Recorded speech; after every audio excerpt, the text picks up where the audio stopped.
गौतम बुद्ध के प्रिय शिष्यों में एक ऐसा भी शिष्य था जो बहुत आलसी था, परंतु वे उससे उतना ही स्नेह करते थे जितना अन्य शिष्य को। एक दिन गौतम बुद्ध ने उस शिष्य को एक कथा सुनाते हुए कहा कि किसी गांव में एक ब्राह्मण रहा करता था। वह उतना ही अच्छा इंसान था, लेकिन उसके अंदर एक बहुत ही ख़राब आदत थी, काम को टालने की। वह हमेशा ही आज के काम को कल पर टालता रहता था। वह यह मानकर चलता था कि जो कुछ भी होता है भाग्य से होता है।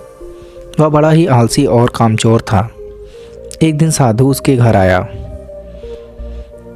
ब्राह्मण और उसकी घरवाली ने खूब आदर सत्कार किया।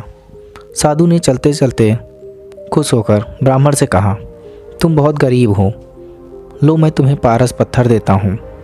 7 दिन के बाद मैं आऊँगा और इसे ले जाऊँगा। इस बीच तुम जितना सोना बनाना चाहो बना लेना। ब्राह्मण ने पत्थर ले लिया। साधु चला गया। उसके जाने के बाद ब्राह्मण ने घर में लोहा खोजा। उसे बहुत थोड़ा लोहा मिला। वह उसी को सोना बनाकर बेच आया और कुछ सामान खरीद लाया। अगले दिन स्त्री के बहुत जोर देने पे वह लोहा खरीदने बाजार गया तो लोहा कुछ महंगा था। वह घर लौट आया।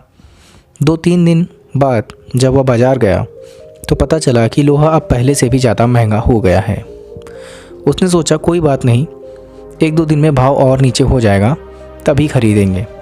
किंतु लोहा सस्ता नहीं हुआ और दिन बीतते गए। 8वें दिन साधु आया और उसने अपना पत्थर मांगा तो ब्राह्मण ने कहा, महाराज मेरा तो सारा समय यूं ही निकल गया, अभी तो मैं कुछ भी सोना बना नहीं पाया। आप कृपया करके इस पत्थर को कुछ दिन और मेरे पास छोड़ दीजिए। लेकिन साधु राजी नहीं हुआ। उसने कहा, तुम जैसा आदमी अपने जीवन में कुछ नहीं कर सकता। तुम्हारी जगह कोई और होता तो पता नहीं अब तक कितना सोना बना चुका होता। जो आदमी समय का उपयोग नहीं जानता वह कभी सफल नहीं होता। ब्राह्मण पछताने लगा, पर अब क्या हो सकता था। साधु पत्थर लेके जा चुका था। ब्राह्मण को अपने आलस और भाग्य पे ज़रूरत से ज़्यादा यकीन करने की कीमत चुकानी पड़ी। इसलिए कहा जाता है, आलस्य ही मनुष्य के शरीर का सबसे बड़ा शत्रु है। शिष्य अब बुद्ध के कहने का तात्पर्य समझ चुका था। उसने कसम खाई कि वह आज के बाद आलस्य को त्याग देगा। उसने उसके बाद कभी आलस्य नहीं किया।